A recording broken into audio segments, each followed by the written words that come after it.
Il est 20h dans les 23 provinces du pays. Le temps, c'est le temps de l'information sur Télé Tchad, la chaîne nationale. Mesdames et messieurs, bonsoir. Un seul titre dans ce journal. Le parfum de la fête embaume la capitale. Le 65e anniversaire de l'indépendance annonce ses couleurs. La place de la nation fait ses toilettes du grand jour. Le chrono tourne. Et le chef de l'État, le maréchal Mohamed Idriss Déby Itno, s'adresse à la nation en tout début du journal.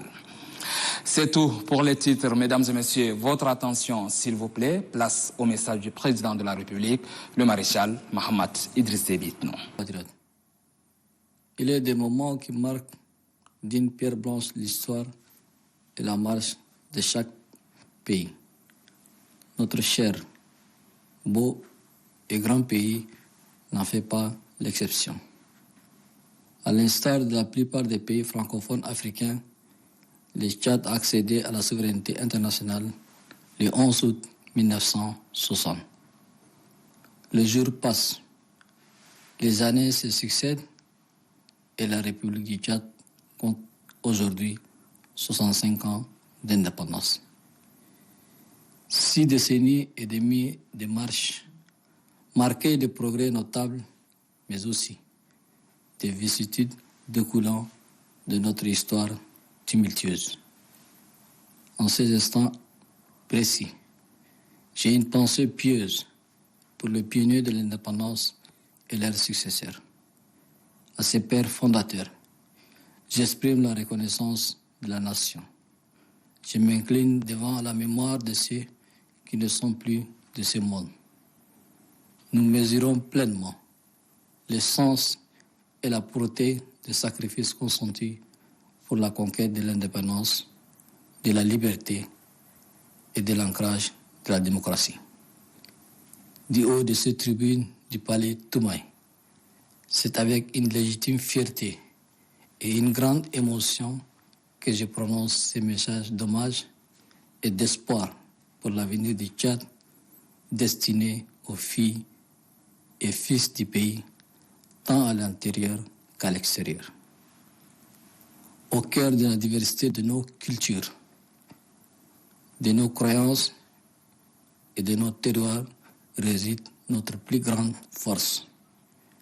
Œuvrons ensemble à renforcer les vivre ensemble, ce ciment sacré qui a toujours été fondement de la grandeur de notre nation.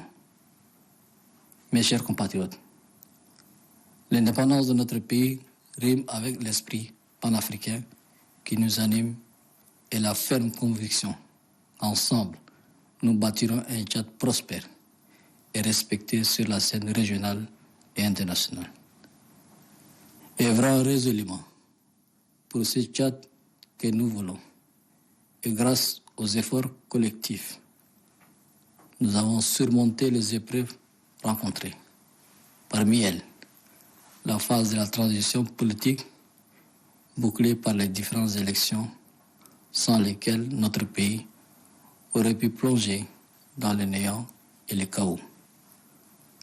À l'orée de cette nouvelle ère, je demande à chacun d'entre vous de poursuivre vos efforts et d'apporter vos contributions, afin que nous parvenions à réaliser la refondation de notre pays. Pour ma part, je demeure fidèle à mon serment de ne jamais trahir notre volonté de faire de notre pays un havre de paix et une patrie prospère à la hauteur de nos attentes légitimes. Je resterai votre humble et loyal serviteur. Cette exigence s'appliquera aux membres du gouvernement et à tous les services publics qui devront être à l'écoute et accessibles aux doléances de nos compatriotes. Tchadiennes, Tchadiens, une première année de notre quinquennat est écoulée. Des actions tous azimuts ont été entreprises pour jeter les jalons d'une marche résolue. Les défis de ce mandat tournés vers le développement sont énormes. Ils seront relevés par la grâce de Dieu. Oui, nos projets sont très ambitieux et demandent d'importantes ressources que nous devons mobiliser en interne et auprès de nos partenaires. Mais rien ne sera comme avant. Nous avons tiré les leçons du passé et serons rigoureux dans la gestion des projets et des ressources publiques. Pour ce faire, j'ai instauré ici, au Palais Toumaï, un mécanisme de suivi et d'évaluation des secteurs prioritaires, mais permettant de travailler étroitement avec les acteurs de mise en œuvre pour une exécution tangible, pleine et effective de mes engagements. En sus de ces réunions sectorielles, j'effectue régulièrement des visites du terrain pour m'imprégner du quotidien de mes compatriotes et superviser l'état d'avancement des projets. J'ai instruit le gouvernement de s'approprier cette démarche et de faire du travail de terrain une partie intégrante de son action quotidienne, tout en gérant de manière rationnelle les ressources allouées. C'est aussi l'objectif du processus de décentralisation en cours. Nous voulons rapprocher la décision publique des citoyens et favoriser le développement local. La mise en œuvre de la décentralisation ne sera pas seulement une réponse à une aspiration populaire et un engagement majeur tenu, mais elle sera surtout un puissant levier de développement à la base. Mes chers compatriotes, je demeure convaincu que l'indépendance politique et économique du Tchad passe nécessairement par une rigoureuse planification de notre développement durable. Nous préparons la mise en œuvre de notre plan national de développement PND, Tchad Connexion 2030, qui mobilisera des fonds lors de la table ronde prévue à Abu Dhabi, pour que notre pays soit au rendez-vous du développement. Je suis persuadé de la nécessité de ressources humaines qualifiées. C'est pourquoi nous poursuivrons notre politique d'amélioration profonde de la qualité de l'éducation de base. J'ai saisi cette occasion pour féliciter le nouveau bachelier. Le Tchad de demain se construira avec vos compétences sur la base du mérite.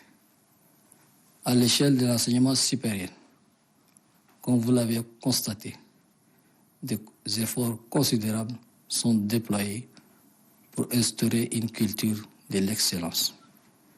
Avec le même élan, nous moderniserons l'agriculture et l'élevage, piliers durables de notre économie.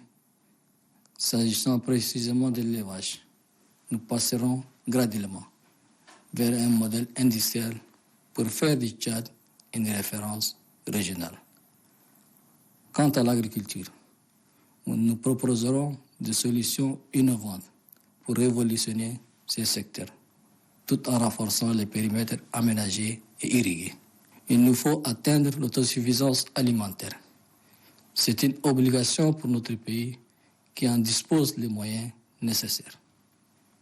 Sur le plan des infrastructures, au-delà du désenclavement initié avec l'inauguration du pont de Yagua, la finalisation de la route transsaharienne nous ouvrira l'accès à la Méditerranée et à l'océan Pacifique. De même, la construction de l'axe reliant le Tchad à la Libye et à l'Égypte est également vitale. Tchadiennes, Tchadiens. Afin de tenir nos promesses en matière d'énergie, nous avons engagé des réformes structurelles et réalisé d'importants investissements. Notre nouvelle approche cible les causes fondamentales des dysfonctionnements et apporte des solutions durables adaptées à nos besoins. En matière d'approvisionnement en eau potable, nos villes et villages bénéficieront d'addictions modernes, fiables et suffisantes. L'investissement dans ce domaine vital représente un engagement majeur qui sera honoré, Dieu voulant. Conscient de l'importance cardinale que revêt la construction d'un système de santé performant et moderne, Nous améliorons l'accès aux soins pour garantir une couverture santé universelle. Nous maintiendrons la gratuité des soins pour les mères, les enfants et les personnes vulnérables admises dans les services d'urgence, tout en intensifiant la lutte contre le VIH, le paludisme et les maladies contagieuses. Face à la dégradation environnementale, nous continuerons notre combat écologique pour un développement durable. Un environnement sain est un droit. Nous soutiendrons les pratiques renforçant notre résilience au changement climatique qui menace la vie humaine, animale et végétale. J'exhorte chacun de nous à protéger la faune et la flore. Plantons des arbres sans relâche. J'accorde une attention particulière au reboisement, à la protection des zones naturelles et à la promotion des sites de notre patrimoine culturel et historique. Mes chers compatriotes, rien de ce qui a été annoncé n'est réalisable sans la paix, la sécurité, l'intégrité et l'unité. Malgré un contexte sécuritaire régional préoccupant, marqué par une situation de guerre dans notre voisinage immédiat, notre pays est engagé à assurer la sécurité de sa population et l'intégrité de son territoire grâce à l'engagement dévoué de ses forces de défense et de sécurité. Cependant, à assurer la sécurité aux frontières et à l'intérieur d'un vaste pays comme le nôtre, entouré de pays en situation de guerre, situé dans une région politiquement instable et exposé aux menaces de tout genre, est un défi constant et complexe. C'est pourquoi nous demeurons engagés, plus que jamais, et au plus haut niveau, à préserver les acquis à cet égard, à réformer le corps du domaine et à investir pour mieux équiper, mieux former et mieux valoriser l'engagement de nos forces de défense et de sécurité. C'est le prix de notre souveraineté. Sur le champ politique et avec la création de nouveaux cadres de concertation politique, nous maintenons le dialogue avec les acteurs politiques de toutes les sensibilités. Notre main reste tendue envers ceux de nos compatriotes qui souhaitent nous rejoindre pour construire ensemble le Tchad de demain. Tchadiennes, Tchadiens, m'adressant aux jeunes auxquels j'appartiens, je leur dirai tout simplement qu'ils sont les ferments de la nation tchadienne en devenir. L'avenir de ce beau pays nous appartient. Investissons-nous avec dévotion pour sa construction. Mes sœurs, femmes du Tchad, mobilisez-vous contre les pratiques traditionnelles néfastes qui entravent l'émancipation de la femme. Mariage précoce, mutilation génitale et déperdition scolaire des jeunes filles. Nous devons veiller à votre épanouissement où que vous soyez sans sacrifier nos valeurs religieuses, familiales et sociétales.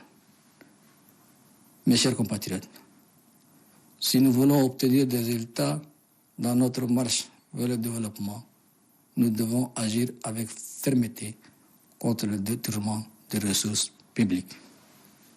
Nous devons accroître à tout le niveau nos efforts pour la moralisation de la vie publique.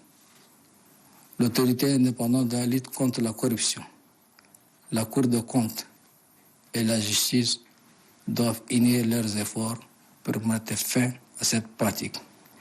La lutte contre la corruption doit être implacable et la loi doit être appliquée dans toute sa rigueur.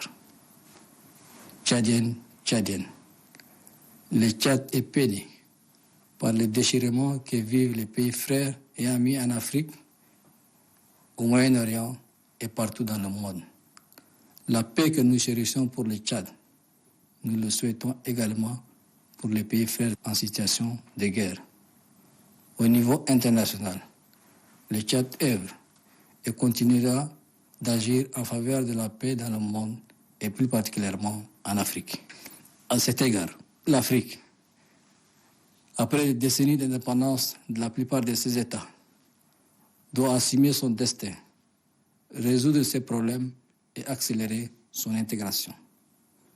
En ce qui concerne le Tchad, notre diplomatie continuera à porter la voix de la paix, de l'intégration africaine, du multilatéralisme bénéfique à tous et du respect de la souveraineté des États. Nos efforts pour la paix dans le voisinage immédiat ont donné des fruits avec la signature de l'accord de paix intervenu le 19 avril 2025 à N'Djamena entre le gouvernement de la République centrafricaine et le groupe rebelle centrafricain. Quant à la crise soudanaise, nous appelons une fois de plus les belligérants à un accord de cessez-le-feu et au dialogue pour trouver une issue à cette guerre fratricide qui n'a fait que durer. Le Tchad continue à payer le prix fort de cette crise et ses conséquences humanitaires, sécuritaires, économiques, sanitaires et environnementales. La communauté internationale doit prendre ses responsabilités face à cette crise qui perdure. Aujourd'hui, l'épidémie de choléra qui sévit dans le camp des réfugiés soudanais de Dougui, à l'est du Tchad, est une grave et nouvelle source d'inquiétude qui doit mobiliser davantage les bailleurs et les acteurs humanitaires afin d'en limiter la propagation. Le Tchad assume son devoir d'humanité à l'égard de nos frères et sœurs du Soudan depuis plus de 2 décennies. Nous demandons au reste du monde de partager ces fardeaux avec nous au nom du même devoir d'humanité et de solidarité. Mes chers compatriotes, le Tchad est un pilier de la lutte antiterroriste dans la région. Il n'a ménagé aucun effort pour contenir les menaces de Boko Haram et contribuer à la stabilité régionale. Nous comprenons et soutenons le combat existentiel que mènent nos frères et sœurs des pays du Sahel contre le terrorisme. Par ailleurs, le Tchad suit de près les réformes en cours aux Nations Unies. Nous n'insisterons jamais assez sur la nécessité de la sauvegarde et de la promotion des priorités acquises pour le continent africain. Le Tchad plaide pour une réforme de la gouvernance mondiale avec une présence plus équitable de l'Afrique, y compris au Conseil de sécurité et dans les institutions de Bretton Woods. Tchadiennes, l'indépendance doit résonner en nous comme un symbole de liberté, de dignité et de fierté. Elle doit signifier un état d'esprit, une attitude, une façon de vivre conformément à l'esprit de notre hymne national. Notre indépendance a un prix et un sens. Le sang et les larmes de nos ancêtres. Elle ne doit pas être un souvenir figé dans le passé, mais une flamme vivante qui nous pousse à rejeter toute forme de soumission et d'où qu'elle vienne. En ce jour spécial, je vous invite à célébrer non seulement l'indépendance de notre nation, mais aussi votre indépendance. Célébrez votre liberté de penser, votre droit de choisir, de construire, de grandir. Célébrez votre capacité à faire une différence et à laisser une empreinte positive. Vos actions feront la grandeur de notre nation. Respectons les lois de la République, agissons ensemble, croyons à notre capacité à construire le Tchad que nous méritons. Les défis sont immenses, mais notre volonté est plus forte. Je vous demande votre confiance, votre participation et votre patience. Avec l'aide de Dieu, nous achèverons cette refondation. Je vous souhaite une heureuse commémoration des 65 ans d'indépendance. Que Dieu vous bénisse. Que Dieu bénisse le Tchad. Je vous remercie. Mes chers compatriotes, التشاديون والتشاديات المواطنين الأعزاء، هناك لحظات تخلد تاريخ وتقدم كل بلد بعلامة خاصة، وبلدنا العزيزة الجميلة والعظيمة لم تستثني. على غرار معظم الدول الإفريقية الناطقة بالفرنسية نالت تشاد سيادتها الدولية في 11 أغسطس 1960. تمر الأيام وتتوالى الأعوام وتحتفل جمهورية تشاد اليوم بالذكرى 65 لاستقلالها. 6 وقود ونصف من المسيرة اتسمت بتقدم ملحوظ، ولكن أيضا بتقلبات ناجمة عن تاريخنا المضطرب. في هذه اللحظة تحديدا أفكر بإخلاص في رواد الاستقلال وخلفائهم. لهؤلاء الآباء المؤسسين أورب عن امتنان الأمة. نقدر تماما معنا وعمق التضحيات التي قدمت لتحقيق الاستقلال والحرية وإرساء الديمقراطية. من أعلى هذا المنبر لقصر توماي وبفقر مشروع وشعور عميقة ألقي هذه الرسالة المليئة بالأمل والتحية لمستقبل تشاد، موجهة إلى أبناء وبنات البلاد في الداخل والخارج. في قلب تنوع ثقافاتنا ومعتقداتنا وأراضينا تكمن قوتنا العظمى، فلنعمل معا على تعزيز التعايش هذا السنة المقدس الذي لطالما كان أساس عظمة أمتنا التشادية. المواطنين الأعزاء، إن استقلال بلادنا يناسب للروح الإفريقية التي تحركنا وللقناعة الراسخة بأننا معا سنبني تشاد مزدهرة تحظى بالاحترام على الصعيدين الإقليمي والدولي، عاملين بإصرار من أجل تشاد التي نريدها. وبفضل جهودنا الجماعية قد تغلبنا على التحديات التي واجهناها، ومن بينها مرحلة الانتقال السياسي التي اكتملت بالانتخابات المختلفة، والتي لولاها لوقعت بلادنا في اللا وجود والفوضى. ومع ظهور فجر هذا العهد الجديد أدعوكم جميعا إلى مواصلة جهودكم وتقديم مساهماتكم لنتمكن من تنفيذ مشاريع برنامجي السياسي بنجاح. ومن جانبي وأظل وفيا لقسمي بألا أتقلى أبدا عن رغبتنا في جعل بلدنا واحد سلام ووطنا مزدهرا يليق بتطلعاتنا المشروعة. وأظل خادمكم المتواضع والوفي، وينطبق هذا على أعضاء الحكومة وعلى جميع أجهزة الخدمات العامة التي يجب أن تكون منتبهة ومتفهمة لمتطلبات المواطنين. أيها التشاديون الأعزاء، مضى العام الأول من ولايتنا الممتدة ل5 سنوات، واتخذت إجراءات شاملة لوضع أسس مسيرة حازمة إلى الأمام. إن تحديات هذه الولاية التنموية هائلة، وسيتم رفعها بفضل الله سبحانه وتعالى. نعم، أن مشاريعنا طموحة للغاية وتتطلب موارد كبيرة يجب أن نحشدها داخليا ومن شركائنا، لكن الأمور لن تبقى كما كانت من قبل. لقد تعلمنا دروس الماضي وسنكون صارمين في إدارة المشاريع والموارد العامة. ولهذه الغاية أسست هنا في قصر توماي آلية للمتابعة والتقييم للقطاعات ذات الأولوية تمكننا من العمل مع الجهات المعنية لضمان التنفيذ الملموس والكامل والفعال لالتزاماتي. بالإضافة إلى هذه اللقاءات القطاعية أقوم بزيارات ميدانية منتظمة لنتأكد من الحياة اليومية لمواطنين بلدي والإشراف على تقدم المشاريع.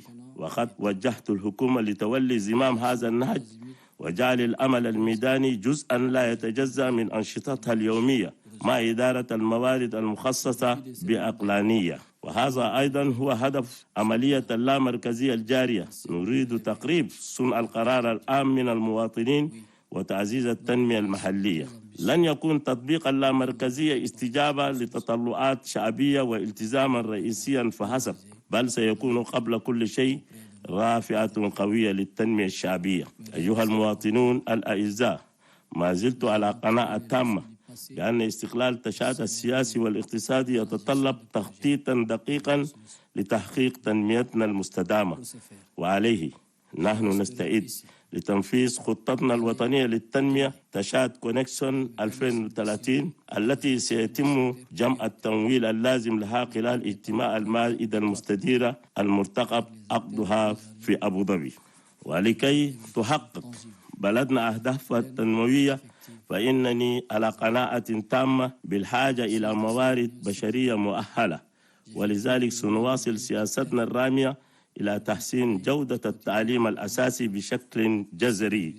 أغتنم هذه الفرصة لأهنئ الناجحين الجدد في البكالوريا، لأن بناء تشاد الغد سيتم بمهاراتكم القائمة على الجدارة. وفي مجال التعليم الآلي كما رأيتم تبذل جهود كبيرة لترسيخ ثقافة التميز، وبنفس الوتيرة سنحدث الزراعة والثروة الحيوانية، وهما الركيزتان المستدامتان لاقتصادنا. وفيما يتعلق بالثروة الحيوانية تحديدا سننتقل تدريجيا نحو نموذج صناعي لجعل تشاد رائدة إقليميا. أما في مجال الزراعة فسنقترح حلولا مبتكرة لإحداث ثروة في هذا القطاع مع تعزيز المساحات المجهزة والمروية. يجب أن نحقق الاكتفاء الذاتي الغذائي، إنه واجب علينا على بلدنا الذي يمتلك الإمكانيات اللازمة.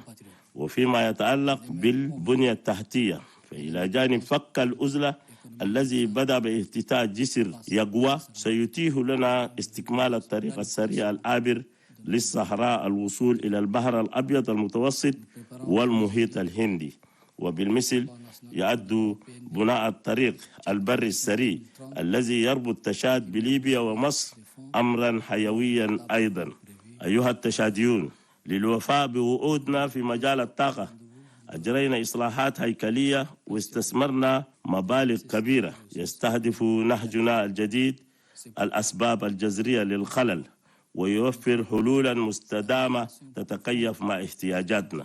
وفيما يتعلق بإمدادات المياه الصالحة للشرب ستستفيد مدننا وقرانا من إمدادات مياه حديثة وموثوقة وكافية. ويمثل الاستثمار في هذا المجال الحيوي التزاما رئيسيا سيتم الوفاء به إن شاء الله. وإدراكا منا للأهمية البالغة لبناء نظام صحي فعال وحديث، فإننا نعمل على تحسين فرص الحصول على الرعاية الصحية لضمان التغطية الصحية الشاملة. سنحافظ على الرعاية المجانية للأمهات والأطفال والفئات الضعيفة الذين يدخلون أقسام الطوارئ، وكذا تكثيف جهودنا لمكافحة فيروس نقص المناعة البشرية والملاريا وغيرها. ولمواجهة التدهور البيئي سنواصل نضالنا البيئي من أجل التنمية المستدامة، فالبيئة الصحية حق من حقوقنا، وسندعم الممارسات التي تعزز قدرتنا على الصمود أمام تغيير المناخ الذي يهدد حياة الإنسان والحيوان والنبات. أحث كل واحد منا على حماية النباتات والحيوانات، فلتغرس الأشجار بلا كلل، وأولي اهتماما خاصا لإعادة التشجير وحماية المناطق الطبيعية وتعزيز مواقع تراثنا الثقافي والتاريخي. أيها المواطنون الأعزاء، لا يمكن تحقيق كل ما ذكرناه دون السلام والأمن والاستقرار والوحدة. ورغم الوضع الأمني الإقليمي المقلق الذي يسوده حالة حرب في جوارنا المباشر، فإن بلدنا ملتزم بضمان أمن سكانه وسلامة أراضيه بفضل الالتزام المخلص لقوات الدفاع والأمن. ومع ذلك فإن ضمان الأمن على الحدود وداخل بلد شاسي كبلدنا تشاد محاط بدول في حالة حرب ويقع في منطقة غير مستقرة سياسيا ومعرضة لتهديدات إرهابية، ويمثل تحديا مستمرا ومعقدا. ولهذا السبب نواصل التزامنا أكثر من أي وقت مضى وعلى أعلى المستويات بالحفاظ على المكاسب التي تحققت في هذا الصدد، وبإصلاح الهيئات ذات الصلة، وبالاستثمار في تجهيز قواتنا الدفاعية والأمنية، وأيضا تدريبها بشكل أفضل وتعزيز التزامها. هذا هو ثمن سيادتنا. وعلى الصعيد السياسي ومع إنشاء إطار جديد للتشاور السياسي نواصل الحوار مع الفاعلين السياسيين من جميع التوجهات، وتبقى يدنا ممدودة لأبناء وطننا الراغبين في الانضمام إلينا في بناء تشاد الغد معا. التشاديون والتشاديات، توجه للشباب الذين أنتمي إليهم وأقول لهم ببساطة إنهم بذرة الأمة التشادية الناشئة، وإن مستقبل هذا البلد الجميل ملك للشباب، فلنكرس أنفسنا لبنائه. أخواتي نساء تشاد، عليكم بالكفاح ضد الممارسات التقليدية الضارة التي تعيق تحرر المرأة، الزواج المبكر وختان البنات الطهورة وانقطاع الفتيات عن الدراسة. يجب علينا السهر على رفاهيتكم أينما كنتم دون المساس بقيمنا الدينية والعائلية والمجتمعية. المواطنين الأعزاء، إذا أردنا تحقيق نتائج في مسيرتنا نحو التنمية فعلينا أن نتخذ إجراءات حازمة ضد اختلاس الموارد العامة وسرقة أموال الدولة. علينا أن نكثف جهودنا على جميع المستويات لتحسين الأخلاق وتطهير الحياة العامة.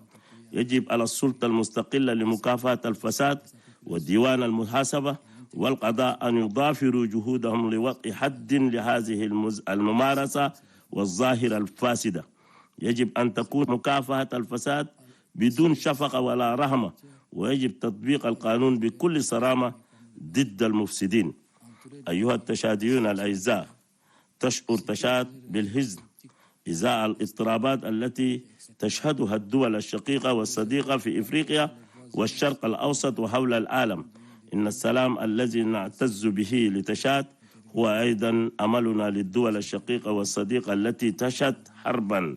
وعلى الصعيد الدولي تعمل تشاد وستواصل من أجل السلام في العالم وخاصة في إفريقيا. في هذا الصدد يجب على إفريقيا بعد عقود من استقلال معظم دولها أن تتولى زمام مصيرها وتحل مشاكلها بنفسها وأن تسري عملية تكاملها.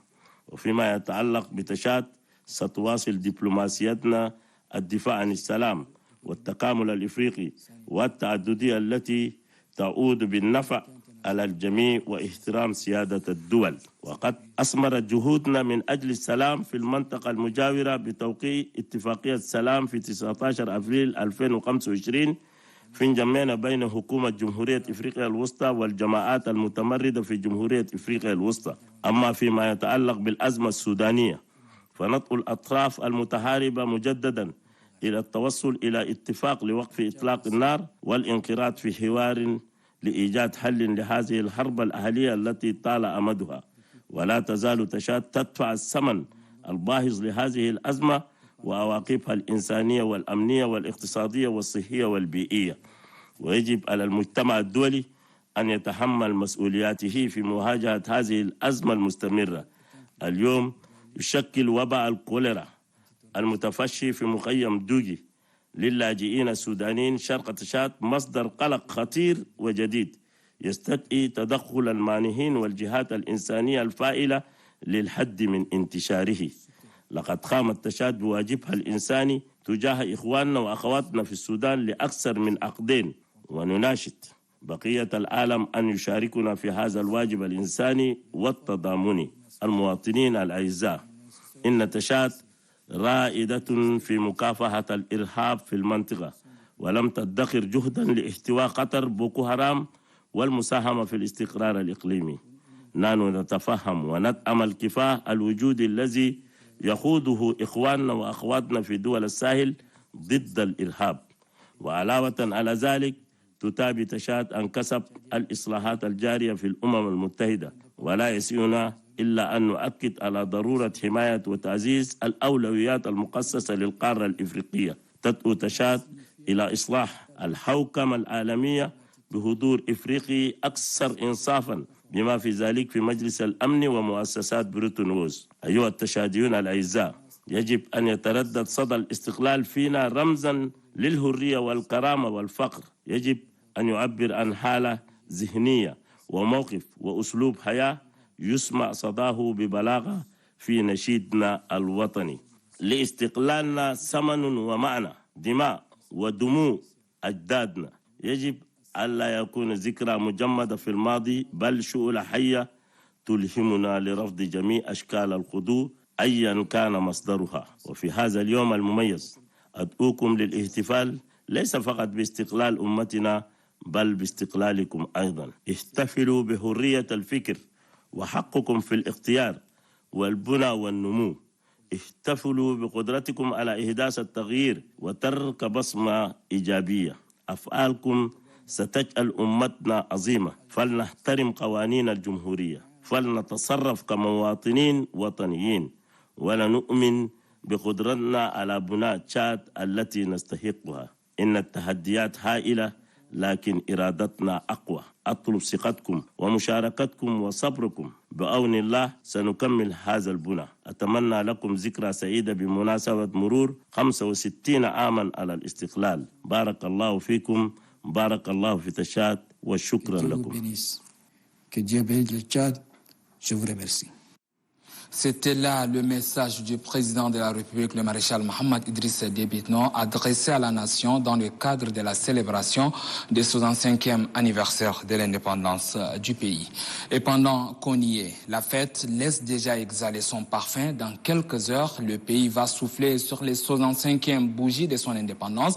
L'événement, comme d'habitude, va se dérouler à la place de la nation et lui est un lieu symbolique. Vous allez le voir, après ses toilettes du grand jour, avant d'arborer sa plus belle tenue parée aux couleurs nationales. L'ambiance est au dernier réglage, les préparatifs de l'anniversaire de la fête de l'indépendance, comme si vous y étiez. Un reportage signé Oumarou Abdelkarim Mohamed. Place de la Nation, le tricolore en l'air, flottant sous un ciel lumineux. D'un côté, ça chante et ça danse. De l'autre côté, ça bouge, ça travaille et ça avance. Hommes, femmes, debout pour un seul objectif, donner à cette journée de la souveraineté internationale toute sa splendeur. 11 août 2025, nous y sommes à quelques heures. Les sapeurs-pompiers, les agents municipaux sont également en première ligne, loin d'une balade de santé. L'équipe de la télévision nationale se trouve également sur place.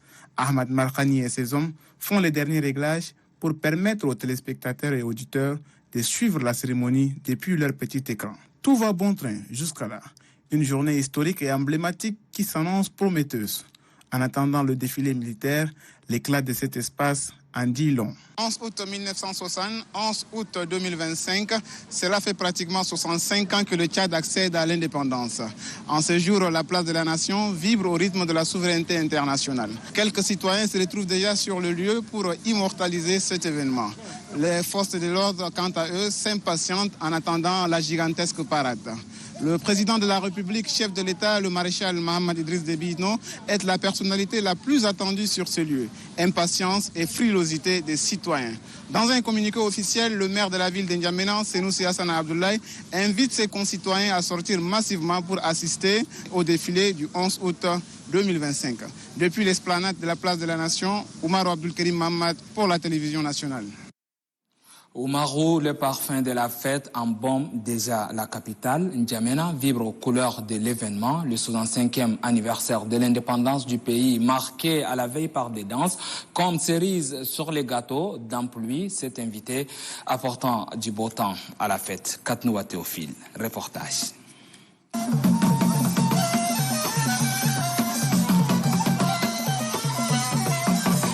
C'est l'effervescence ici à N'Djamena, où les différents points attractifs des 10 arrondissements de la ville vibrent au rythme du 65e anniversaire de l'accession du Tchad à la souveraineté internationale.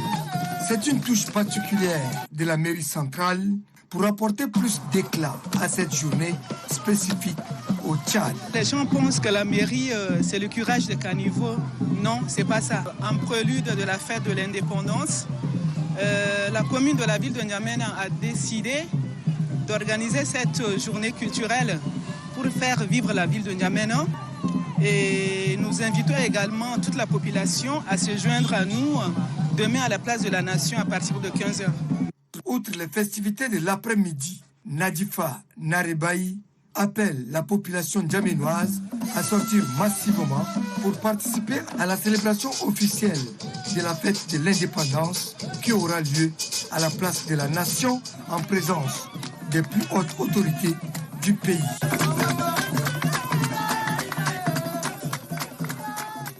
Un coup d'œil dans la ville de Moussoro. Le chef-lieu du Bahr El Ghazal se prépare aussi pour célébrer le 65e anniversaire de l'indépendance du pays.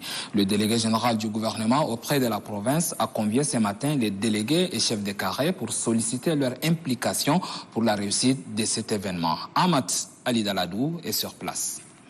Face à ce patriotisme affiché par le délégué général du gouvernement auprès de la province du Kanem, les chefs de quartier et villages ainsi que les leaders religieux présents en nombre ont salué l'approche inclusive du général Asseif Mamad Assouni. Ils ont exprimé leur satisfaction pour cette collaboration proactive. L'indépendance de notre pays est une priorité pour nous tous. Cette rencontre montre l'engagement des autorités administratives à travailler main dans la main avec les communautés locales. Nous sommes engagés à sensibiliser, mobiliser et faire sortir massivement nos populations le 11 août prochain, a promis l'un des chefs de quartier. Le délégué général du gouvernement auprès de la province du Kanem, Asseif Mamad Assouni, dans son intervention, a rappelé l'importance de cette journée commémorant l'anniversaire de l'indépendance du Tchad. Il a surtout insisté sur la conscientisation et la mobilisation des habitants de Mao et de ses villages environnants pour la réussite de cette fête nationale. Vous avez corrigé de vous-même que c'était plutôt la célébration, le préparatif de la célébration de la fête de l'indépendance dans la province du Kanem. Et avant de poursuivre ce journal, je vous donne la teneur de ces deux communiqués. Le premier communiqué émane du ministère de la fonction publique à l'occasion de l'anniversaire de la proclamation de l'indépendance. Le ministère de la fonction publique et de la concertation sociale a l'honneur de porter à la connaissance des travailleuses et travailleurs des secteurs publics et privés que la journée du lundi 11 août 2025, fête nationale, est déclarée fériée, chômée et payée sur l'ensemble du territoire. Par ailleurs, le ministère tient à informer les travailleuses et travailleurs que la journée du mardi 12 août 2025 est ouvrable. À la signature, le ministre de la fonction publique et de la concertation sociale, Abdoulaye Mbodou Mbami. Le deuxième communiqué émanant de la mairie d'Njamena à l'occasion de la célébration du 65e anniversaire de l'indépendance de notre pays. Le maire de la commune de la ville d'Njamena, Senoussi Hassan Abdoulaye, invite l'ensemble des citoyennes et citoyens à sortir massivement pour assister au défilé militaire prévu dès 6 heures sur l'esplanade de la place de la Nation. En communion avec l'ensemble des citoyens, le maire adresse à chacune et chacun ses vœux les plus chaleureux pour une excellente fête de l'indépendance. À la signature, le maire de la ville d'Njamena, Senoussi Hassana Abdoulaye. Tchad, Niger, le courant passe. La ministre nigérienne de l'énergie, professeur Amadou Hawa, est en mission en N'Djamena. Cet après-midi, elle a rencontré son collègue tchadien en charge de l'énergie, Kanabé Passale Marcelin, avec un projet en main, le projet de mise en valeur du potentiel charbonnier des salles Kadamna, qui, selon elle, peut inspirer le Tchad pour résoudre définitivement le problème lié à l'énergie. Varel Donstan. L'accès à l'électricité est un grand défi au Tchad. Sous les fermes orientations de la plus haute hiérarchie, le ministère en charge de ce secteur ne ménage aucun effort pour inverser la donne. Le projet de mise en valeur du potentiel charbonnier des salles Kadamna en perspective de sa mise en œuvre au Niger demeure l'une des solutions pour les États du Sahel. La ministre nigérienne de l'énergie, professeur Amadou Hawa, en mission de travail au Tchad, a aménagé son agenda pour présenter les atouts du dit projet à son collègue tchadien en charge de l'eau et de l'énergie, Passale Kanabé Marcelin. Lors des discussions, Sal Kadamna présente des offres énergétiques qui peuvent desservir les pays sahéliens, dont le Tchad. C'est un projet intégrateur où nous invitons nos pays frères et amis à se joindre à nous pour notre autonomie énergétique. Il est nécessaire de rappeler que l'énergie est le moteur de toutes les composantes du développement. Au-delà de la production électrique, nous avons montré que c'est un projet qui intervient dans le domaine agricole, qui intervient dans le domaine de la protection environnementale et dans l'électrification rurale aussi. Voilà l'expertise nigérienne que le Tchad peut compter pour assurer sa souveraineté énergétique. Ce qui laisse dire le ministre de l'eau et de l'énergie que le projet nigérien Salkadamna est l'une des solutions, car il est un projet intégrateur. Nous avons été honorés par le gouvernement nigérien de pouvoir nous associer à ces projets. Déjà, le président de la République, le maréchal Mamadou Idriss Déby, lors de son passage à Niamey, a évoqué la question avec son homologue nigérien et ils sont tombés d'accord pour que nous engageons la réflexion autour de ces projets. Aujourd'hui, moi, avec toute mon équipe technique, on était là, on a discuté en profondeur sur ces projets. Un projet porteur de 5200 mégas en 600 mégas. x4. Et donc, nous, on a donné notre aval. On a souhaité que très rapidement, une coordination régionale soit mise sur pied et pour approfondir les réflexions. Et donc, on va aller dans ce sens. Et une fois de plus, nous remercions le Niger qui nous associe aux autres pays de l'AES pour vaincre les difficultés énergétiques dans nos États. Ainsi, le Tchad et le Niger, deux pays liés par l'histoire et la géographie, scellent le partenariat axé sur l'énergie à travers cette remise des cadeaux entre les deux ministres en charge de ce secteur majeur. Vous le saviez déjà, le verdict du procès du président du parti Les Transformateurs, Dr Succès Masra, sur son implication dans les conflits intercommunautaires de Mandakao dans le Logone occidental est tombé. 20 ans de prison ferme et 1 milliard de francs CFA versés à l'État tchadien en dommages et intérêts. Quelles sont les bases juridiques de cette condamnation? La question, nous l'avons posée au professeur Ala Doumbey, Dimadoumgar, juriste, enseignant-chercheur à la faculté des sciences politiques et juridiques de l'université d'Njamena. Parler de base juridique de cette condamnation, il faut dire à cet égard que la base juridique repose sur le principe de la légalité des délits et des peines. Ça veut dire quoi? C'est-à-dire qu'il ne peut pas avoir une peine sans une loi qui la prévoit. Donc, les peines sont prévues à l'avance et le juge est chargé de prononcer ces peines conformément à la loi qui les prévoit. Donc c'est assez simple.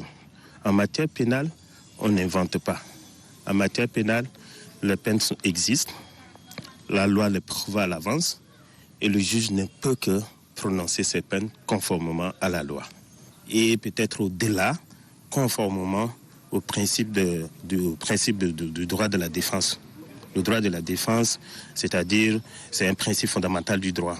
Donc, l'accusé doit être, les droits de l'accusé doivent être respectés et sa défense doit être assurée. Et c'est ce que nous avons vu dans ce procès, parce que le président des transformateurs, Masra Succès, sa défense avait été assurée par les avocats qui le défendaient. Donc voilà, ce sont des éléments qui permettent d'apprécier le principe ou alors la base juridique de la condamnation en matière pénale. Interrogé aussi sur la question, Dr Yamingue Betimbay, directeur des recherches du Centre de recherche en anthropologie et les sciences humaines, s'exprimant en tant que représentant d'une organisation de la société civile, appelle à l'intercession du président de la République à agir dans l'intérêt de la jeune démocratie tchadienne. Je vous propose de l'écouter. C'est un verdict qui est particulièrement très lourd et pour un acteur politique majeur comme le Dr Succès Masra.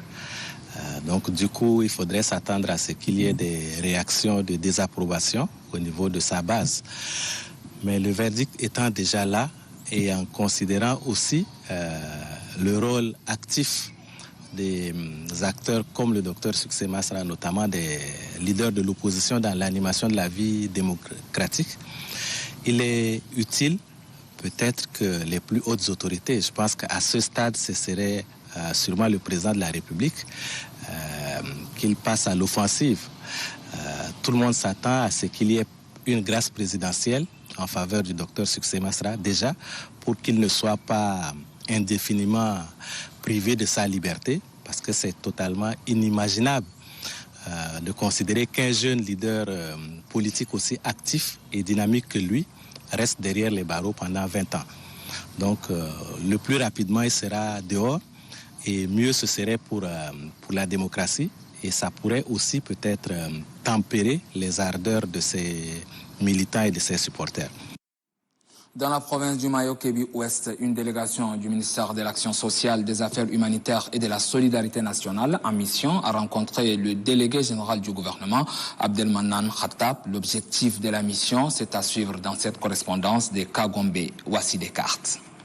C'est pour évaluer la situation du conflit intercommunautaire survenu à Mandakao et Oregomel dans les provinces du Mayo-Kébi-Ouest et l'Ogon occidental afin d'apporter une réponse humanitaire que cette mission conduite par Dikbo Hubert, par ailleurs directeur général des études et des programmations au ministère de l'Action sociale, est à Pala. Le délégué général du gouvernement auprès de la province du Mayo-Kébi-Ouest, Abdelmanan Khattab, a salué cette initiative du gouvernement qui œuvre sans relâche pour le bien-être social. Pour lui, ces populations victimes de ce malheureux événement demandent les soutiens à tous les niveaux pour leur stabilité. Pour le chef de mission, Dikbo Hubert, le but de la mission est de mesurer et évaluer l'ampleur des dégâts de ce drame. Il est important encore d'avoir une évaluation globale des dégâts afin de permettre au gouvernement d'intervenir. Après la rencontre avec le délégué général du gouvernement auprès de la province du Mayo-Kébi-Ouest, Abdelmanan Khattab, la mission va se rendre sur le terrain. Et pendant ces temps, 148 stagiaires militaires recevaient leur parchemin après 4 mois de formation au centre d'instruction des engins blindés. C'est un recyclage pour leur permettre de se familiariser avec les engins blindés sur le terrain. C'est à la faveur d'une cérémonie qui a lieu en présence des chefs d'unité, nous dit Omar Idriss. Venus de différentes unités et services des armées, ces stagiaires militaires ont appris à manipuler les engins blindés et d'autres armes collectives, à savoir les chars T-55, Silka, Chéni, Amel. Une formation acquise sur place par l'initiative de la Direction générale de la réserve stratégique a envie de renforcer les capacités des soldats à bien manœuvrer les engins blindés sur le terrain. Cette formation vient à point nommé et appréciée par les chefs d'unité qui, selon eux, les récipiendaires doivent relayer cette connaissance à leurs cadets pour bien remplir leur mission. Le centre d'instruction des engins blindés a formé des milliers de soldats. Cette promotion, la 18e, est baptisée colonel Salih Sharfaddin Fadoul, un encadreur décédé juste après la formation. N'Djamena fait face à un défi majeur, l'exode rural. Chaque jour, chaque semaine, chaque mois, des hommes et des femmes quittent en masse le village à la recherche des meilleures opportunités en ville, bouleversant les équilibres sociaux, environnementaux et économiques du